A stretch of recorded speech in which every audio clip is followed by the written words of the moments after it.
My name is Nora Winslow, and I'm 29 years old. I restore old things for a living. Cracked frames, warped canvases, brittle paper, pieces people swear are beyond saving. I live in Anchorage now, where the cold air never feels as sharp as family disappointment. 3 days before Christmas, my father called, sounding softer than I'd heard in years. He said he missed me. He said the house felt wrong without me. He said the holidays didn't feel like holidays unless I came home. I knew better than to trust that voice. But grief makes people stupid in very specific ways. 6 months after losing my grandfather, I still wanted to believe home might feel like home one more time. So I took the flight. 10 hours. One layover. And that old tight feeling in my chest whenever I trade peace for hope. When I stepped through the front door in Charleston, my mother looked at me once and didn't smile. She stepped aside and said, "Good. You're here. You'll babysit your sister's kids while we're gone." Behind her, my sister Lydia was zipping a suitcase. Her son had frosting on his face. Her daughter dragged a stuffed rabbit by one ear across the hardwood floor. Lydia laughed, pointed at me, and told the kids, "Don't wipe your snot on Aunt Nora." Everybody laughed. I didn't. I just stood there with my coat still on, and realized my father hadn't flown me home for Christmas. He'd flown me home to be useful. I didn't argue right away because silence has always made my family more nervous than anger. I set my bag by the stairs and looked past them into the house I grew up in. Same broad hallway. Same black and white tile. Same antique mirror my grandfather polished every Sunday morning. But the feeling was different. Everything I loved about that house came from him. Not from the people in front of me acting like I'd just arrived for a shift. My family didn't start out rich, but they loved looking like they were. My father, Gavin Winslow, loved anything that made him sound established. My mother, Selene, loved anything that made her sound admired. Lydia inherited both instincts. She could turn any room into a stage. The right laugh, the right angle, the right story about how hard motherhood was, as long as somebody else handled the exhausting parts. I was the opposite. The quiet one. The steady one. The one who cataloged my grandfather's letters when nobody else cared. After college, I took the farthest honest job I could find. Museum conservation in Anchorage wasn't glamorous, but it was real. I spent my days saving damaged objects, and my nights taking calls from home whenever someone needed something tedious fixed. Lydia wanted me to proof school applications, dispute daycare charges, plan budgets.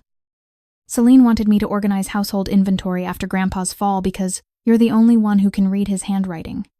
Gavin wanted help with property records, tax letters, insurance renewals, every ugly administrative mess tied to the old Winslow house. The same house he treated as his by divine right. And because I was stupid in the reliable way, I helped. Standing in that front hall while Lydia's suitcase scraped the floor, I realized they weren't even pretending this was a visit. There was no, "How was your flight?" No, "We missed you." It's instructions. "How long?" I asked. 4 nights, Lydia said. My father appeared from the dining room holding his keys and corrected her without even looking at me. 5. If the roads stay clear. 5 days. He begged me onto a 10-hour trip so they could dump 2 children on me and disappear. "You said Christmas." I told him. "It is Christmas." My mother snapped. "For us too." Then she gave that impatient wave she used whenever she wanted to turn cruelty into common sense. "Honestly, Nora, you live alone. You don't have kids. This isn't exactly some terrible burden for you." That line got me more than the rest because it was so familiar. They've always translated my independence into availability. No husband. Free. No kids. Free. Quiet apartment. Free. Obviously less important than theirs. Lydia smirked. "Relax. It's not like you had hot holiday plans in Alaska." On the entry table beside her sat a folder I recognized immediately. Estate correspondence. Official letterhead. My name printed on one tab. My mother noticed me noticing and moved in front of it too fast. That tiny motion told me more than any insult. "What's that?" I asked. "Nothing you need to worry about tonight," my father said too quickly. You worry about the kids. Lydia pushed her daughter gently toward me. Go say hi to Aunt Nora. Then she barked. Miles, grab your tablet and don't get jam on the sofa. Miles gave me that awkward half-shrug older kids do when they know the adults are being weird but don't have the language for it. The little one, Evie, tugged my sleeve and whispered, Grandma said you'd be here because you don't really have anybody. My chest went hollow. Kids repeat truth the way adults reveal it by accident. I crouched and smiled at Evie because none of this was her fault. Then I stood and looked at my mother. Did you tell them that? Celine sighed like I was embarrassing her. Don't start. Lydia laughed. Oh my God. She's going to do the wounded face. My father checked his watch. We don't have time for one of Nora's moods. That was when something inside me changed. Not rage. Rage is hot and stupid. This was colder. Clearer. The feeling I get in the museum when I uncover original pigment beneath years of dirt and suddenly know exactly what I'm looking at. I reached toward that folder before my mother could stop me. Glanced at the top page and saw the date. That morning. Something had finalized that morning. My mother snatched it back. But it was too late. I didn't know every detail yet. I didn't need to. I only needed to know they were hiding something from me while using me. In my family, that combination never meant anything harmless. They left an hour later in a swirl of perfume, rolling suitcases, and last-minute instructions barked at me like I was staff. Lydia reminded me about screen time rules, then broke them by handing Miles her phone to keep him quiet. My father told me the kids needed to be in bed by 9. My mother told me to make sure the house stayed presentable. Not thank you. Not sorry. Just management. Once their car pulled away, I got the kids fed, bathed, and into pajamas. Miles wanted grilled cheese.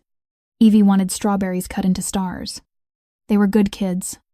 Not saints.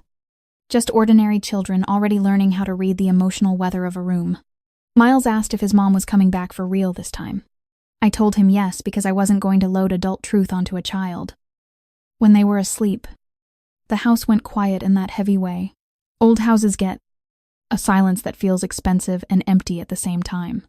I stood in the hallway for a minute looking at Grandpa's antique mirror, remembering how he used to hum while he worked, like caring for something was a kind of prayer. Then I went back to the entry table and opened the folder. There were copies missing, but enough remained to tell me what my mother hadn't wanted me to see. Probate had closed that morning. Grandpa's house, the carriage house, the archive collection, and the preservation account attached to all of it had been transferred into a trust. Not to my father, not to my parents jointly, to the Walter Winslow Preservation Trust, with me named acting managing trustee and primary residential beneficiary. Effective immediately. I sat there with my hands flat on the paper for a full minute, just breathing. Then I called the number on the letterhead. Attorney Harold Mercer answered on the third ring like he'd been expecting me. Nora, he said. I wondered how long it would take. Did they know? I asked. He gave me the lawyer version of yes. Your father was informed the house would not pass directly to him due to your grandfather's documented concerns regarding asset depletion, attempted liquidation of protected objects, and misuse of maintenance funds. Your mother was copied. You were named managing trustee because your grandfather described you as the only family member who treated the property as history rather than inventory. So they knew that morning that I was the person with legal authority over the house, and they still flew me in, dumped the kids on me, and tried to keep me distracted while they left town. Mercer explained the structure plainly. The family could reside there only under trust conditions. No sale of fixtures. No borrowing against the property. No commercial use. No short-term rentals. No removal of documented antiques. Any violation gave me the right to secure the property. Require inventory. Cancel unauthorized contracts. And revoke occupancy privileges. I thought about Lydia's suitcase, the hidden folder, my mother's panic, my father's worry about the kids. I thought about the last year, silver missing from photos, tax notices forwarded late, my father asking odd questions about equity lines, my sister posting staged weekend retreat photos in the carriage house. They're going to use the house while I'm stuck babysitting. I said, they already have. Mercer replied. And your grandfather anticipated exactly that. If your family flew you home for the holidays but really wanted free labor, would you stay for the kids? Or set boundaries immediately? Comment. Stay or boundaries? Mercer asked if I wanted to wait until they returned before taking action. I looked around the kitchen Grandpa loved, and made the cleanest decision of my adult life. No. I said, we start tomorrow. The next few days were the most peaceful and most devastating holiday I've ever had. Peaceful because once I knew the truth, I stopped second-guessing myself. Devastating because every room showed me how casually my family had been preparing to strip it. I kept the kids on a gentle rhythm. Pancakes, board games, movie nights, walks when the weather held, cocoa in paper cups too big for their hands. I hugged them more than usual because they were innocent, and because I hated how my family used innocence as a shield. On the second day, Miles showed me the upstairs room. Grandpa called the archive.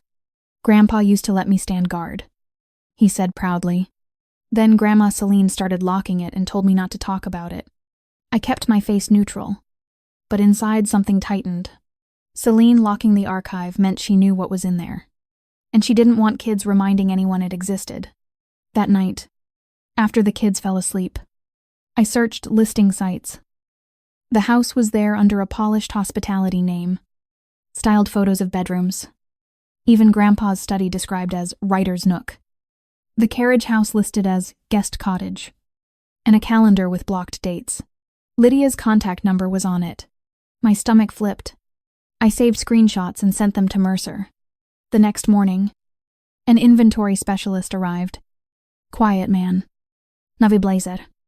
Soft shoes. I let him in while the kids decorated gingerbread in the breakfast room. He walked room by room with a clipboard, photographing, labeling, documenting. He treated the house the way Grandpa did, like something worthy of care.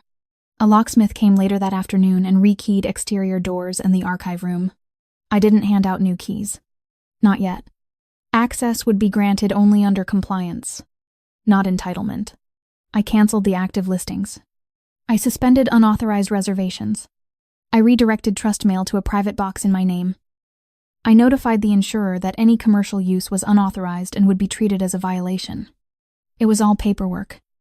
All calm. All clean. The kids kept exposing the emotional map I'd ignored for years. Evie told me her mom said the carriage house was easy money. Miles whispered Grandpa didn't like when Dad talked about cash out. Meanwhile, Lydia texted me like I was the nanny she hired and forgot to pay. Did Evie nap hap? Did Miles do his reading? Where is the purple sweater? No, thank you. No, how are you? No, love you. Celine sent exactly one check-in. And it wasn't about the kids. It was, has anyone been in the office? I replied. Yes, she called. I didn't answer. On the last night of their trip, I sat at Grandpa's desk and read the trust addendum in full. Tucked between clauses was a handwritten note attached to the executed copy. Ennery, if they ever make you feel like you have no place here, remember this house did not survive because of loud people. It survived because someone quiet kept caring after everyone else got careless. I cried then, not because I was weak, because for the first time in my life, someone in my family left me proof that being reliable wasn't the same as being invisible. I texted Mercer one instruction. When they arrive tomorrow, I want notices ready before they open the front door. I wasn't going to meet manipulation with chaos. I was going to meet it with order. If you discovered your family was secretly renting out a property behind your back, would you enforce the rules immediately? Or let it slide to keep peace? Come on, enforce or let it slide. When they came back, the driveway filled with expensive luggage and relaxed chatter. People who assume the hard part of life waits obediently for them at home. I was in the front hall with Miles and Evie beside me, their small backpacks already packed. Lydia's former mother-in-law agreed to take them for 2 nights because I was not letting children sit through what was about to happen. My father saw the courier envelope on the entry table and froze. Lydia kept laughing until she saw me holding a folder and not smiling. My mother looked from me to the locksmith's receipt and started shaking her head. My father tried bluster. What is this? A correction, I said. Lydia dropped her bags. Do not tell me you went through Grandpa's paperwork while we were gone. It isn't paperwork, I said. It's a trust. Once the kids were gone, the masks came off fast.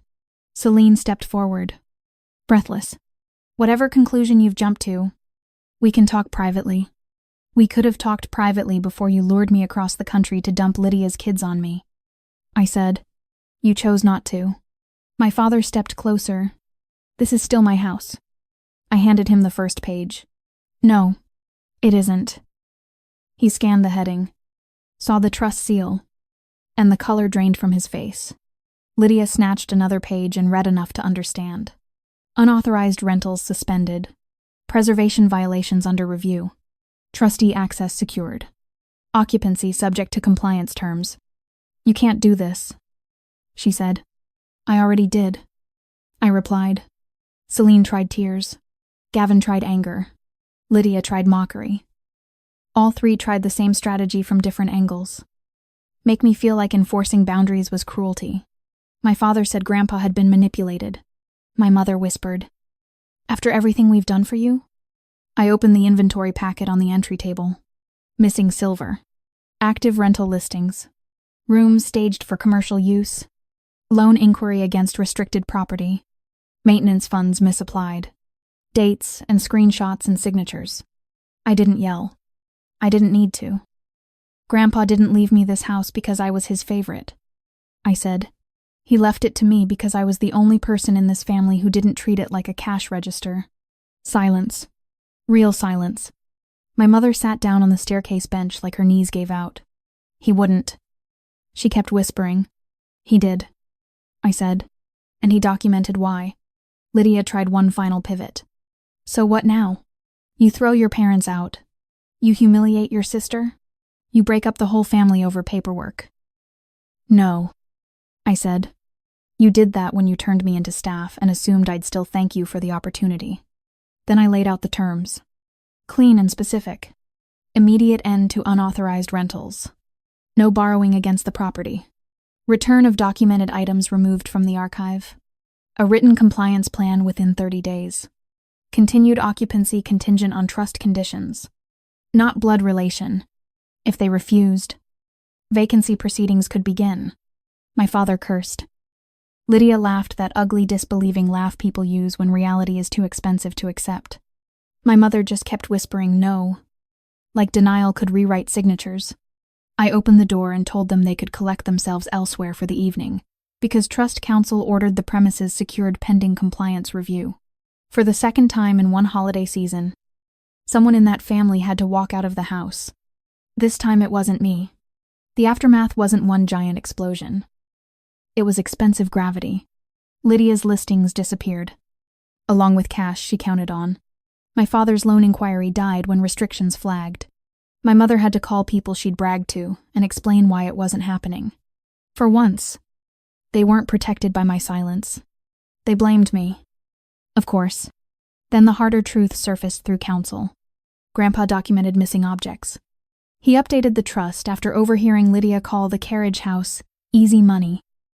He reduced my father's access after discovering maintenance funds used on a leased SUV. Once those details came out, the gossip shifted. Suddenly, I wasn't the cold granddaughter from Alaska. I was the one who finally stopped the house from being stripped. The children stayed in my life. And that mattered more than any property ever could. Miles emailed me school projects. Evie mailed me a drawing of the front steps with all the windows colored blue, because blue makes old houses feel safe. I kept the house, but not as a trophy. I brought in conservators, cataloged the archive properly, and opened the carriage house one weekend each month for a local history group. Exactly the way Grandpa hoped. I didn't turn it into a brand. I didn't sell what should be preserved. I just protected what should have been protected from the start. People ask if I felt guilty. The honest answer is I felt sad for about a week, then lighter every day after. Because guilt only works when you've done something cruel. I didn't lure them home under false pretenses. I didn't laugh at them after a 10-hour flight. I didn't hand my responsibility to someone I barely respected. I just stopped cooperating with the lie that I existed to make their lives run smoothly. Grandpa once told me, Old houses survive because somebody notices the first crack and cares enough to stop pretending it's decorative. My family was full of cracks. I spent years pretending they were charming. That Christmas, I finally stopped. If you want more real stories like this, subscribe and turn on notifications. The next one will hit even harder.